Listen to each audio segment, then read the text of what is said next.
वादिये सहबा, वादिये मौजूद है। कभी सऊदी अरब जाओ तो उस वादी को जाके देख लेना। हुजूर सल्लल्लाहु अलैहि वसल्लम ने वहां लश्कर को रोका, जोहर की नमाज अदा फरमाई। जोहर की नमाज अदा करने के बाद हजरत अली को किसी काम से भेजा।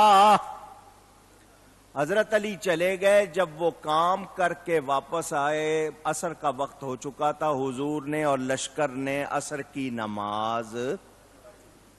नमाज ऊंची गई है। हुजूर सल्लल्लाहु अलैहि वसल्लम पत्थर को तकिया बनाकर लेटने लगे।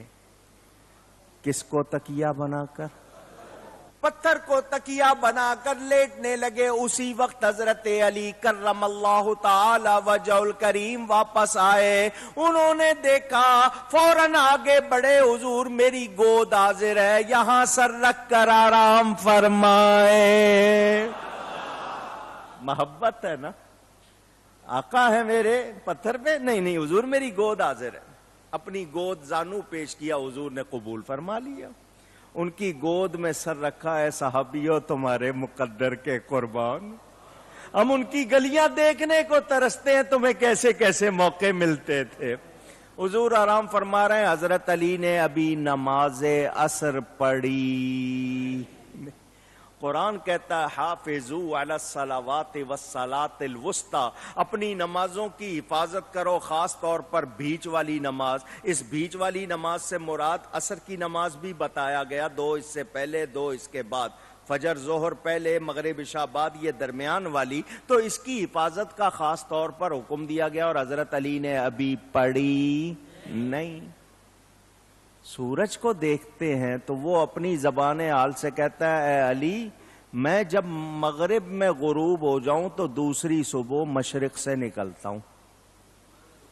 नमाज फर्ज है, उठ नमाज पढ़। इधर इश्क कहता है उस नमाज की कज़ा हो सकती है, इसकी नहीं होगी। उसकी कज़ा हो जाएगी, इसकी ये मौका फिर नहीं मिलेगा। नबी की नींद में फर्क आ गया तो फिर इसकी कज़ा हो सकती नहीं। इश्क और फर्ज में, अक्ल में जंग हो रही है। इश्क ने फतवा दे दिया। इश्क के आगे कभी कोई ठहरा है? आपको तो तजर्बा होगा ना अपने अपने इश्क का, हालांकि उसको इश्क क्या कहना, मगर इश्क के आगे कोई ठहरा है? इश्क ने फतवा दे दिया कि वो नमाज कज़ा कर दे, ये कज़ा नहीं करनी। सूरज गुरूब हो गया।